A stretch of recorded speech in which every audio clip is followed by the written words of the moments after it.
I never imagined that a single day could change my entire life. But on October 3rd, 2023, everything shifted. My name is Mary, and before that day, my life was simple, ordinary, even. I worked as a caregiver, taking care of elderly patients with love and patience. It wasn't just a job for me, it was a calling. I found joy in helping others, even though it was exhausting. At home, I was a wife, a mother, and the backbone of my family. Every morning, I woke up before the sun, prepared meals, got the kids ready for school, and then rushed off to work. Life wasn't easy, but it was predictable, and in some way, that gave me comfort. But then came October 3rd, 2023. A day that started like any other but ended as the most unforgettable moment of my life. That morning felt no different from the hundreds before it. I woke up early, made a cup of coffee, and stood by the kitchen window as I took my first sip. The house was still quiet, the kids still asleep, and for a brief moment, I enjoyed the silence. But it didn't last long. Within minutes, I was in full motion, preparing breakfast, packing lunches, and making sure everyone was ready for the day.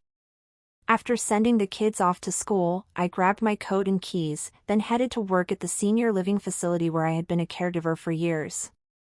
The residents there had become like family. Mrs. Johnson, a retired schoolteacher, greeted me with her usual warm smile. She loved telling stories of her younger days, and I always made time to listen. Mr. Ray, on the other hand, was grumpy as ever. "Took you long enough to get here," he muttered, even though I was right on time.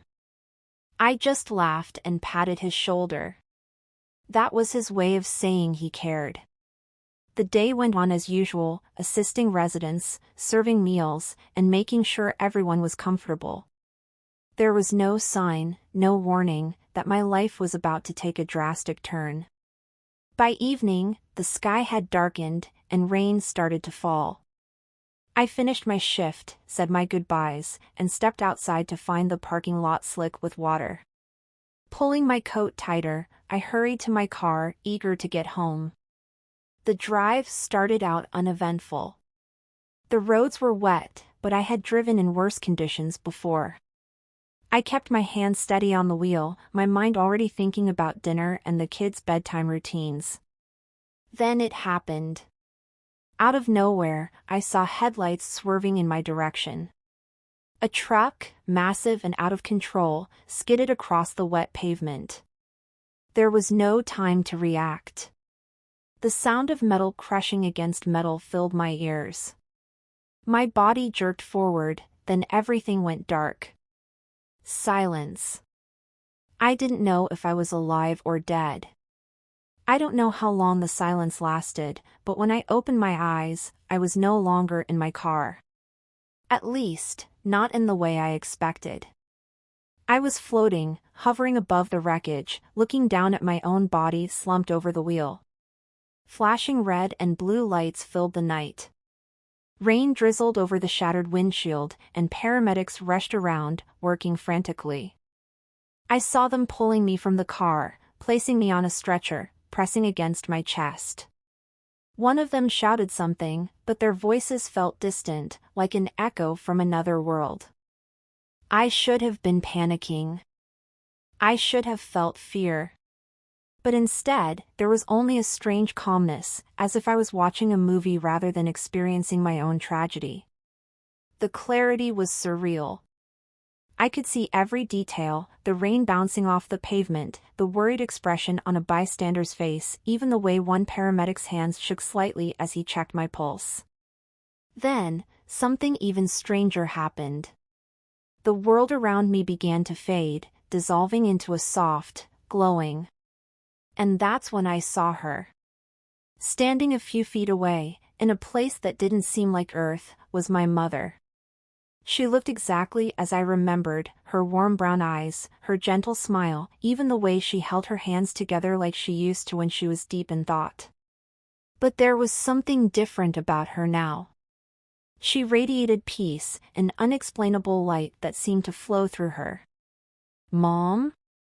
My own voice startled me. It sounded clear, stronger than I expected.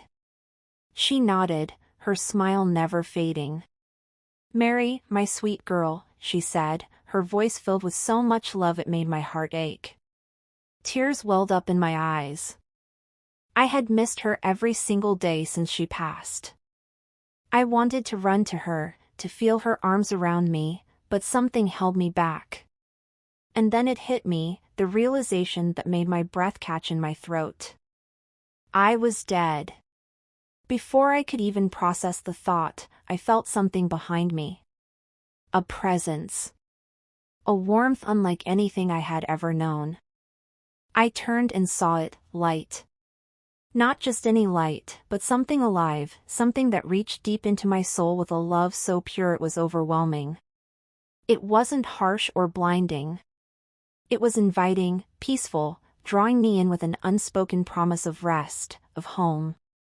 For the first time in my life, I felt complete. Whole. Every pain, every worry, every fear I had ever known melted away. The light called me. And for a moment, I wanted nothing more than to follow it. The light surrounded me, embracing me with a love so deep it felt like I had always belonged there. And then, from within it, I heard a voice, strong yet gentle, powerful yet filled with tenderness. "Mary," he called. I knew instantly who it was. There was no doubt, no question. It was Jesus. I turned, and there he stood. His presence was unlike anything I could describe, both overwhelming and calming at the same time. His robe gleamed with a purity beyond earthly whiteness, and his eyes. His eyes held everything. Love, sorrow, hope, and a deep, indescribable longing. Tears spilled from my eyes as I fell to my knees. "Lord," I whispered, my voice trembling. He stepped closer, and though I could feel the weight of his holiness, there was no fear, only an invitation to come closer. I wanted to speak, to ask 1,000 questions, but I couldn't find the words. I simply wept, because in his presence, my soul understood things my mind never could. And then, with just a glance, he showed me what I had never seen before. Suddenly, the peace around us shifted, and I saw another world overlaying the one I had always known. It was like a veil had been lifted, revealing the war that had been raging all along. Dark forces moved unseen among people, whispering lies, sowing division, twisting hearts against one another. They manipulated thoughts, desires, and even entire nations without anyone realizing it. Some people were completely under their control, their eyes hollow, their souls bound by invisible chains. I saw families torn apart over meaningless arguments, friendships broken over deception, and entire communities fighting without truly knowing why. The world was distracted, chasing after temporary things while ignoring the unseen battle for their souls. "Deception has blinded them," Jesus said, his voice filled with sorrow. "Many think they are free, but they are slaves to what they do not see." My heart broke at the sight. How had I lived so blind to this? Then, the vision shifted again. I saw a city unlike any I had ever known. It was breathtaking, skyscrapers touching the sky, glowing highways without cars, and people moving with efficiency as if controlled by something greater than themselves. Everything was advanced, yet something felt wrong. People no longer thought for themselves. They were connected, not by speech or emotion, but by an invisible force, technology woven into their very beings. Tiny implants beneath their skin controlled their access to everything: work, money, even their own identity. At the center of it all stood a leader, charismatic and powerful. His voice carried a strange influence, and people followed him without question. Laws changed, freedom slowly faded, yet no one resisted. I felt a deep chill. This wasn't just a warning. It was a glimpse of what was coming. I turned to Jesus, my heart racing. "Lord, what is this?" He looked at me with deep sorrow. The world is being prepared for a ruler who does not serve me. Many will embrace him, thinking he brings peace, but they do not see the chains wrapping around them. The vision faded, and I was left trembling. The future was not what I had expected. It was a world more connected, yet more lost than ever before. And I had seen it with my own eyes. The vision before me shifted once more, and I saw people standing in long lines, waiting for something. Their expressions were calm, even eager, as they approached a small station where men in sleek uniforms greeted them with reassuring smiles. Each person stepped forward, rolled up their sleeve or exposed their forehead, and in seconds, a tiny device was implanted beneath their skin. At first, it seemed harmless, just a way to make life easier. Transactions were instant, identification was seamless, and medical records were stored within the implant. Society praised it as the next great innovation, but I saw what they could not. The implant was only the beginning. Step by step, the world changed. The system became more demanding. Those without the implant found it harder to buy, sell, or even move freely. Governments claimed it was for safety, for unity, for progress, but in reality, it was control. A silent, invisible prison where people surrendered their freedom without realizing it. I turned to Jesus, fear rising in my heart. Lord, don't they see what's happening? He looked at me with sadness.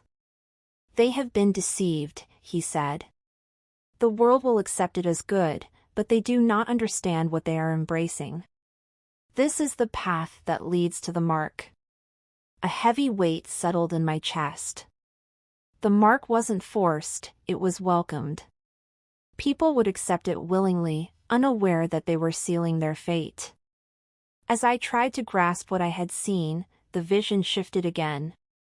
This time, I saw the world divided, not by nations or politics, but by race. The enemy had crafted his strategy carefully, planting seeds of hatred and resentment that had grown into towering walls of division.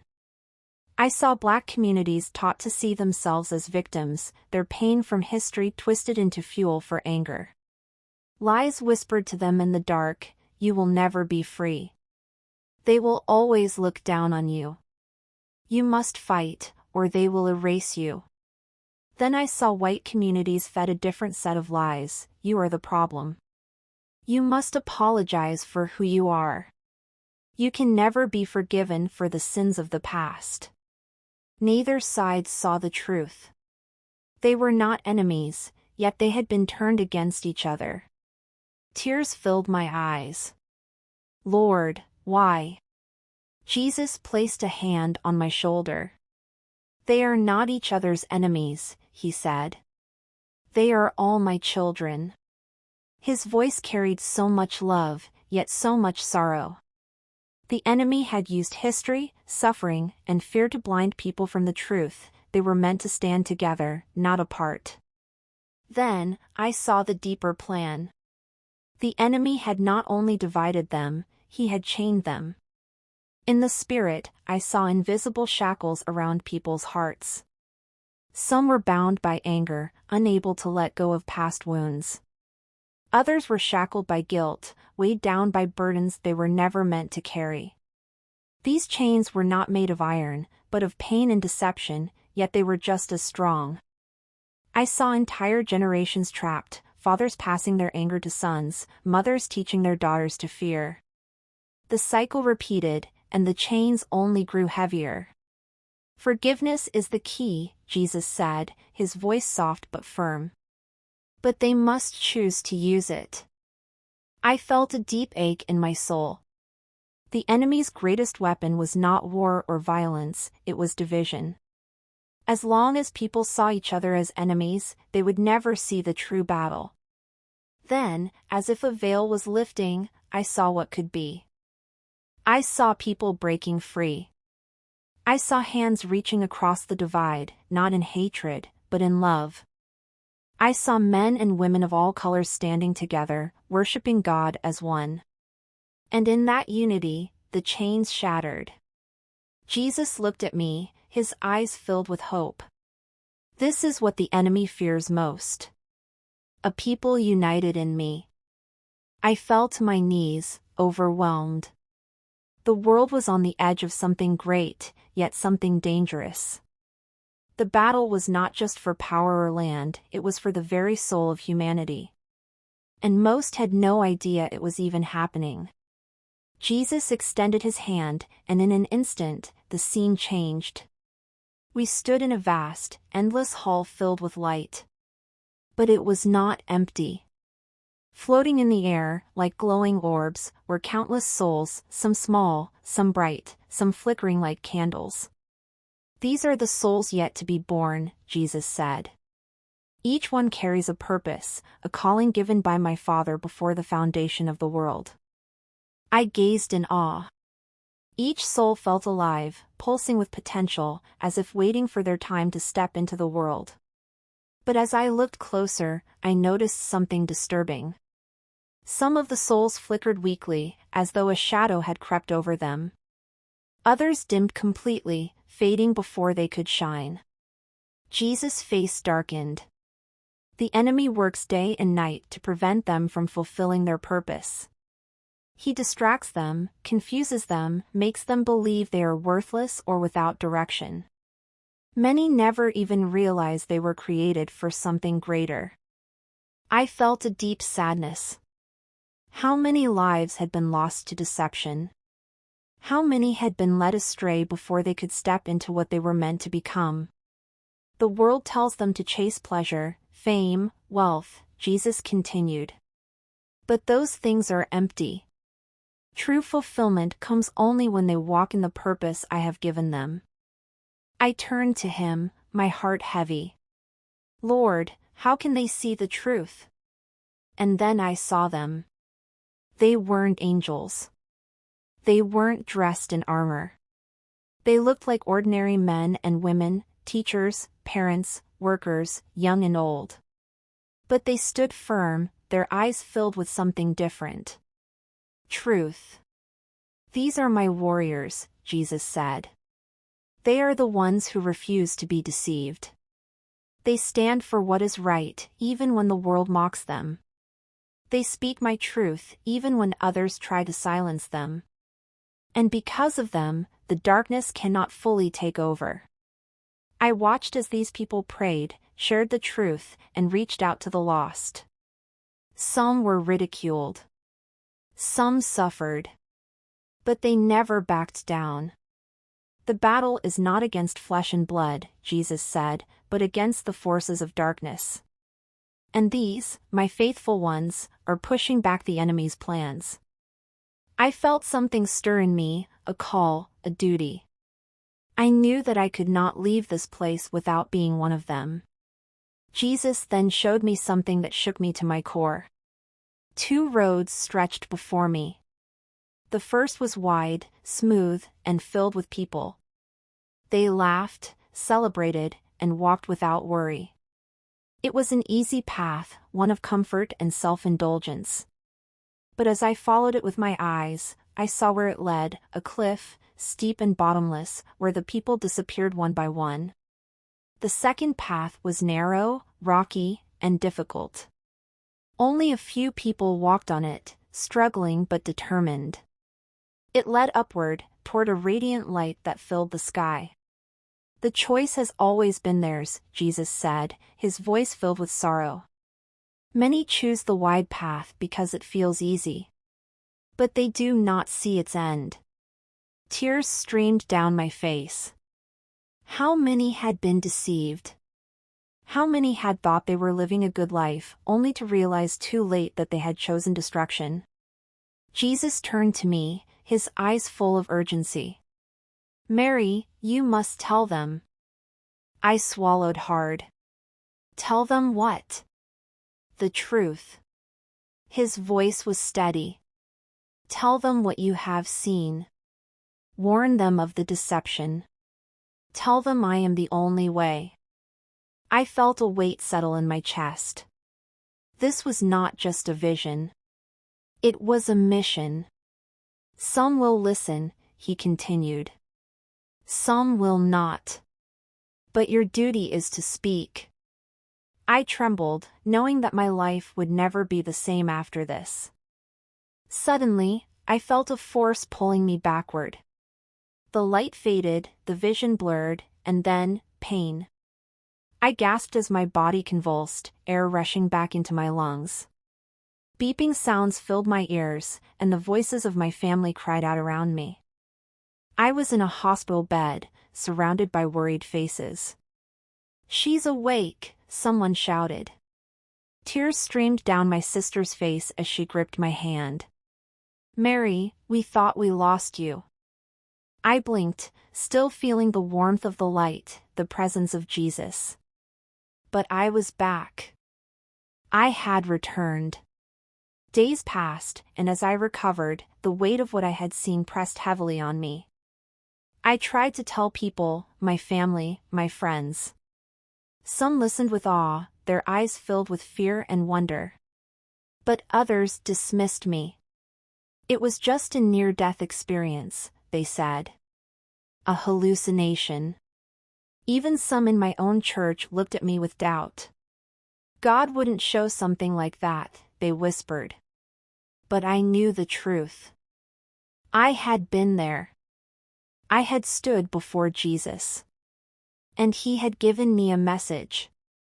Now, it was my choice whether to keep it to myself or to speak. I remembered his words, tell them the truth.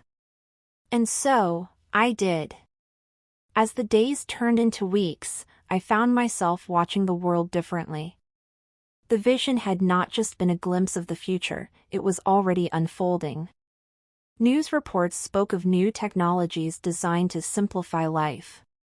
Digital identification, biometric scanning, and implantable microchips were being introduced as solutions to security concerns, medical tracking, and financial transactions. People welcomed these changes with open arms, celebrating the convenience they brought.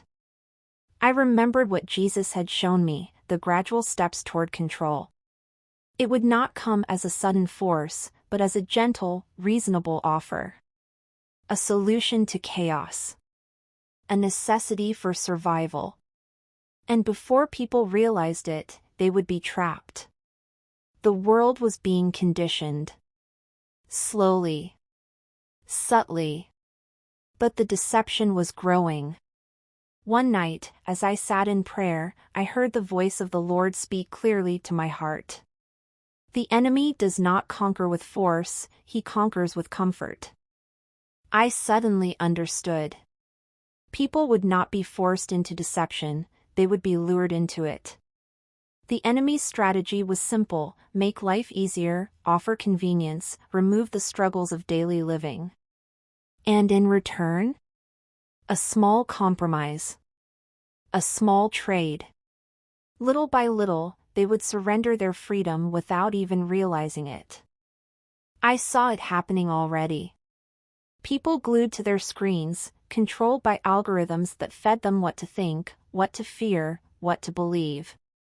Prayer was being replaced by entertainment.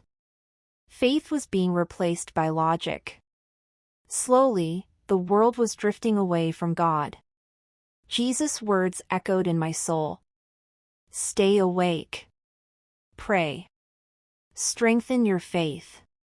The time was coming when standing firm in truth would not be easy.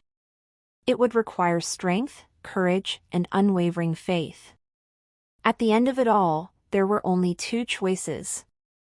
Not in politics, not in technology, not in comfort, but in the soul. Would people choose Jesus or the world? The wide path or the narrow road? The easy deception or the difficult truth? I had seen the ending. I knew that no matter how strong the enemy's grip appeared, he could not win. Jesus had already secured the victory. His followers would be protected. But they had to stand firm. They had to choose him before it was too late. Now, I share this message not as a story, but as a warning. What I saw is real. The spiritual battle is real. The deception is growing, and the time is coming when every person will have to choose where they stand. I do not speak to bring fear, but to awaken those who are sleeping. Jesus is calling. He has always been calling. But the choice is yours. Will you listen? Will you wake up? Will you choose the path of light? The time is short. Choose wisely. Thank you for listening to this testimony. If you have been blessed, please kindly leave a like and subscribe to our channel for more content like this. Also, do not forget to share with your loved ones who need to hear this testimony.